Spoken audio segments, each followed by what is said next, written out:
자, 서울기술사학원의 김정원 교수입니다. 자, 포인트 기초공법에 대해서 설명을 드리겠습니다.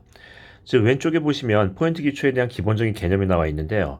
자, 이제 장비가 이렇게 생겼죠. 장비가 이렇게 보시면 중공에 안에서 이제 바인더를 주입할 수 있게끔 하는 주입관으로 되어 있고요. 그 다음에 위에는 오거가 설치되어 있는데 오거가 이런 식으로 변단면으로 되어 있죠.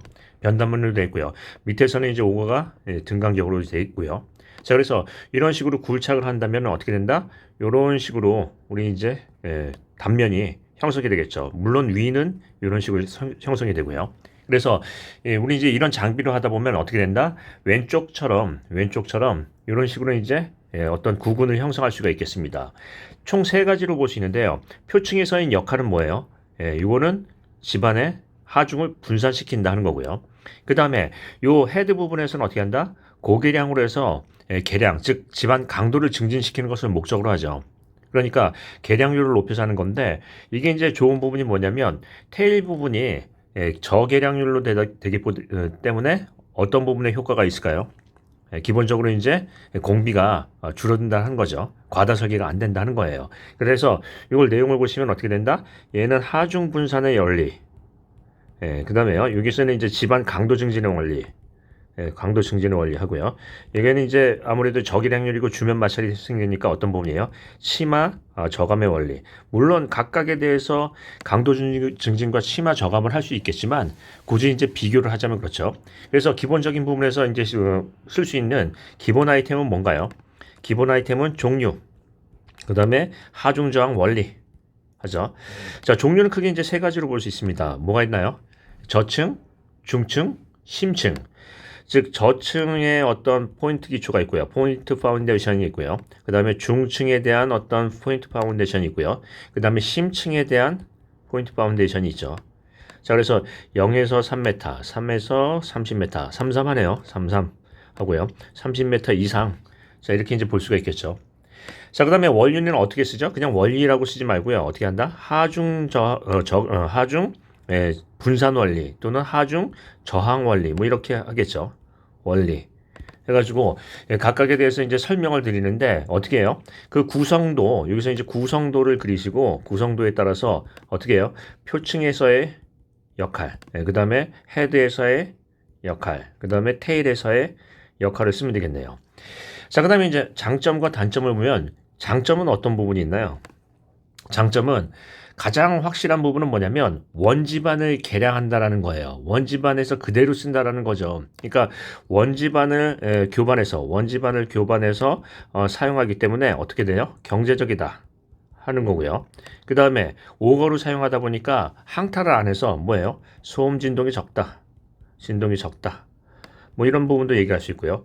그 다음에 이 밑에 보시면은 계량률이 이제 적어지죠. 그러니까 테일부의 계량률이 적기 때문에 저감이 되기 때문에 또 역시 경제적이다. 뭐 이런 얘기를 할 수 있어요.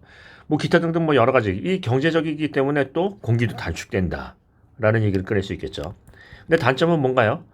일단 수평력의 강성이 떨어져요. 수평 강성이 떨어진다. 예를 들면 말뚝 같은 경우에서는 말뚝은 철근 콘크리트로 하는데 얘는 철근이 아니라 그냥 교반만 했다는 얘기예요. 그러니까 수평 강성이 떨어진다 하는 거고요. 또요. 슬라임 문제가 크다. 슬라임 처리 문제가 있다 하는 거고요. 그 다음에 또 없나요? 만약에 30m를 박으려면 오거 장비가 굉장히 커요. 그러니까 오거 장비가 크다 그러면은 무슨 얘기냐면 오거의 장비의 무게중심이 높다라는 거예요. 자, 무게중심이 높으면 어떤 문제가 생길까요? 장비의 전도 문제 이런 부분이죠. 그래서 장점과 단점을 얘기하고 시공시 주의사항을 쓴다면 주의사항에서 중점 관리사항은 무엇일까요? 예를 들면 수평 강성을 증대시키는 방안, 슬라임 처리를 하는 방안 또는 전도 안전 대책 이런 얘기를 꺼낼 수 있겠죠. 그래서 기술사에 대한 어떤 답안 논술은 일단 유형을 준수해야 되고요. 그 다음에 장점과 단점이 있다면 단점을 보완하는 중점 관리 대책을 강조하시는 게 좋겠습니다. 그래서 어떤 전문 용어가 나오는 게 좋다? 슬라임 또는요 수평강성 증대 또는요 전도 방지 이런 얘기를 꺼낼 수 있겠죠. 그리고 이제 이런 부분을 한번 써보겠습니다. 기술사 시험은 계속 강조를 하지만 논리적인 답안이 점수가 높고요. 또 경험화된 답안이 점수가 높아요. 경험화된 답안. 그러면 여기서 이제 예를 들자면 수평 강성을 증대시켰다라는 어떤 것들을 얘기를 한다면 어떻게 한다? 이것을 사례화해서 하시는 게 좋겠죠. 사례화. 사례화해서 예를 들면 이제 V 설계를 하는 거죠. 예, 사례화해서 한다라는 것도 얘기할 수 있고요. 그 다음에 여기 이제 이 부분에서 꼭 뭐 원리 이런 부분의 얘기를 꺼낼 수 있겠지만 또 하나의 어떤 아이템으로 뭘 쓸 수 있다? 예, 경제성 비교요. 즉 말뚝과 말뚝 기초, 기성 말뚝 기초하고 그 다음에 포인트 기초, 포인트 파운데이션하고 얘 두 개에 대해서 어떻게 한다? 예, 기초에 대한 부분에서 V, 즉 우리가 얘기하면 경제성 비교. 경제성 비교 같은 것도 할 수 있겠죠. 당연히 포인트 일단은 기본적으로 신기술은 경제성이 없으면 신기술 자체가 그 어떤 활용성이 떨어지죠. 그래서 신기술 같은 것들이나 처음 보는 어떤 공법 같은 부분에 대해서는 만만한 게 뭐예요? 경제성 비교 V죠, V. 자, 그런 부분으로 이제 얘기를 해보겠습니다. 자, 그럼 이제 정리를 해보자면 기본적인 아이템은 공법의 종류, 그 다음에요 하중의 정 원리, 그 다음에 공학적 장단점 이렇게 쓸 수도 있겠지만 공학적인 어떤 특수성, 우월성 뭐 이런 부분도 쓸 수 있고요. 또는 공학적인 한계성 이렇게도 쓸 수 있겠습니다.